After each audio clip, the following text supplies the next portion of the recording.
baryonyx paused, clearly overwhelmed after receiving all those compliments by a secret crush, a blush growing on her cheeks as she looked down. Sorta, she said simply, before pausing, ripping the paper from her. You can keep it. Get the cattle prod I got from the... It's a little crazy, but it might just work. What, seriously? Nasser asked in surprise, his claws gently grasping the paper as the pterodactyl looked down at him. Thanks. He then looked back up, a bright smile on his snout. I'll show this to my parents tonight and maybe Luke. Nasser then froze up, his golden eyes blinking as a cold comfort rose beneath my scales. My eyes closed, I resisted to let out a weary sigh. It seemed that the more things changed, the more they'd stayed the same. I'm sorry, Fang, Lucy, but I have the hots for Nasser, and then they dance like the Macarena or something, I don't know. The flamenco. Or a waltz. Either or. But he's not beating the allegations. The more things changed, the more they stayed the same. Because I instantly knew with those two letters where Nasser's problems were likely coming from. Even if I didn't know the exact reasons as to why. Oh shit, it's Mr. Electric. I wish I could do a voice that high-pitched because I love that quote. Send him to the principal office and have him expelled! Who the fuck is a teacher called Mr. I mean, to be fair, Dr. Octave, name is Octavius Rex, or Rex Octavius, technically. I guess it's on me for giving teachers goofy names as well. And have him expelled! Because okay, Nasser's sister. Why are you describing her as Nasser's sister, man? You fucking kissed her. You had sex with her. As far as the story implies, you had some boat...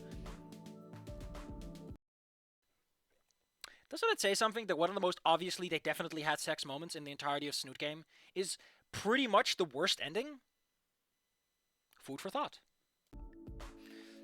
Or, I guess her name at this point, the one I'd read on her own tombstone, Lucy. I calm myself by slowly reopening my eyes, turning to Nasser, because my crush fills me with confidence. It's to see Nasser peering down to the table, with that distant look and a small frown he sported way too much for his own good. Olivia speaking up. You okay, dude? He looked at her. Yeah, I'm fine. I really, again, this feels like stage directions. You're having a lot of instructions on what people are doing that aren't really relevant to what the scene's trying to communicate. Yeah, I'm fine. Nasser then paused, his snout briefly opening and closing as if he wanted to say something to Olivia, before he suddenly looked conscious of the rest of us listening in. Never mind, it's nothing. He wants to tell her that he has a crush on Anon. I told you, it's an Anon Nasser shipfic. I don't care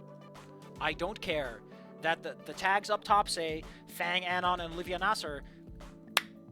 Those are wrong. F/M? Hell no. I will not listen to this slander.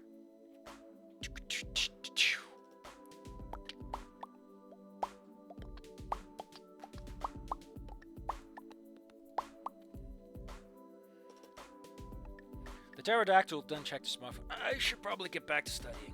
He then began to stand, a grateful look on his snout. Thanks a lot, guys. I'll find some way to pay you back for all you did for me. So, like in writing, you don't really need these kinds of situational markers unless they communicate emotional intent. You can just have him sit down until he actually leaves, and then just say that he leaves. You don't gotta be that specific. Especially not timing-wise. It just isn't that important.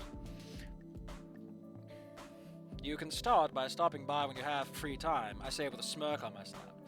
Not often we get to hang out with a student. Jesus Christ, Anon, just ask him out on a date! So, as this goes on, I guess I'm going to be writing my own Nasser Anon fanfic, literally in parallel on stream, I guess. I think Scary Dave's going to be so confused when he shows up next week. I'm not actually going to write anything, I don't have the energy for it, but we'll pretend that we're getting brief glimpses of the fic in my dreams. Nasser paused before because I need to entertain myself somehow. Nasser paused before nodding. Sure thing. He then looked away with one last smile. Jeez, everyone is fucking smiling and smirking. Checking his phone in an anxious manner as soon as his back was turned, leaving the cafeteria. Olivia's drawing held gently in his other claw.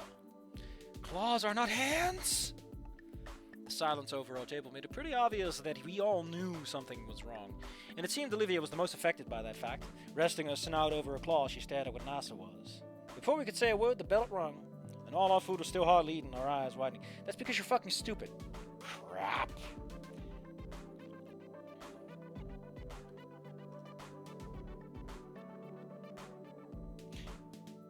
It's a Lesto lad and Clobber girl. By the power of love, I will defeat you, evil demon lord. The cringy dubbed dialogue from the anime. The type Stella would enjoy. Fill the living room of our house. Olivia and I watch on the couch, lying away from each other to occupy the opposite ends. Hell yeah. I mean, what, are you gonna line each other's arms? With Dad coming back home late and Mom meeting some friends after... Safi, they didn't use leaving twice. With Dad coming back home late and Mom meeting with some friends after leaving some generous leftovers in the oven, Olivia and I spent the night just watching some crappy shoujo anime on the TV that neither of us knew the name of. It just happened to be on. That's a great way to describe TV you're watching. It just happened to be on. I guess it was pretty obvious that NASA's unhappiness was affecting even us now. That's because he's your boyfriend! Any normal person or dino would have probably not been bothered. They did not apply to us, seeing as Olivia and I had a serious connection to the gray and orange pterodactyl. For me, it was because I, quote-unquote, knew. I knew him very well. We had a lot of knowing going on in my bed living room, you know? And for Olivia, it was because he was her crush. A little spark, like NASA looking back at Adam. Oh, glazing slightly. Oh no, just a weird and troubling situation all around. I could try to fix it. Hold on, I need to turn on live chat because it was like, hey, do you want to see none of your chat? I could try to fix it, really push the subject using my knowledge of his own life to try and solve what had been bothering him. Except that didn't really feel right in the slightest. If not the absolute worst thing to do, even in a pervasive kind of way. NASA's issues were his own, and trying to take advantage of control was trying to take advantage of your foreknowledge and control was a recipe for disaster if I had learned anything from my past life. I mean, Naomi just sucked at it, truth be told. I mean, she wasn't even wrong. Don't forget that, like, even in the best ending, Naomi's control never really changes. Like, it led to something, so fuck off, Anon. She was right. I guess you're in the ending where that didn't amount to anything, but hey. And besides, he didn't look ready to talk about it yet. And at least not to me. I left my head from my arm, staring at Olivia as she slowly drew out a sketch that was completely unrelated to the show. Instead, working on another drawing of Nasser. I wish I could impress my boyfriend with art. However, this time, it didn't seem to be drawn with some fawning reverence for his athleticism or good looks, but rather how he was, sat at the table with a thoughtful frown. Guess you noticed he was upset too, huh? Olivia paused before continuing the drawing. Yeah. I paused before setting up to ask, I am the pause master. How do you feel about him now? Baryonyx held a piece of paper, staring at it for a moment. She then spoke. Nas is not perfect.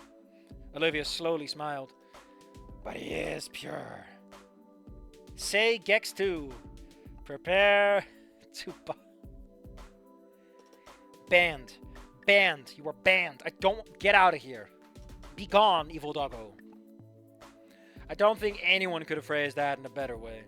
Nasser was far from perfect for a pterodactyl who felt the need to be perfect, but he really was a pure guy. Ugh. He's such a pure guy, he doesn't have a single backbone in his body. The type you really did want to help me up. I really should just get out a skirt for this, shouldn't I? Not beating the allegations. Barring the fact that he was also naive and liable to do the wrong thing at the worst time. Now, I want to help him out and stuff. She lowered the paper. I don't know how. Nothing wrong with not knowing that, I said with a reassuring smirk. Why are you smirking? Sitting beside her. You're on the same couch. If everyone could fix each other's problems, then we wouldn't have them. My smile slowly disappeared. What? Nasser got his own issues, Olivia, just like everybody, but just quote Spears. Everyone fighting their own battles. Come on. I guess the best thing to do is just be there for him and talk, and if you need someone to talk... No! You've learned nothing, Anon, you dweeb. Yeah, Olivia slowly agreed.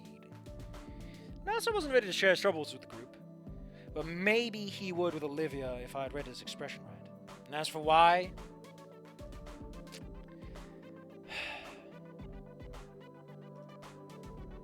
Like, Anon, there's not a defense lawyer on the planet that could protect you from the allegations at this point.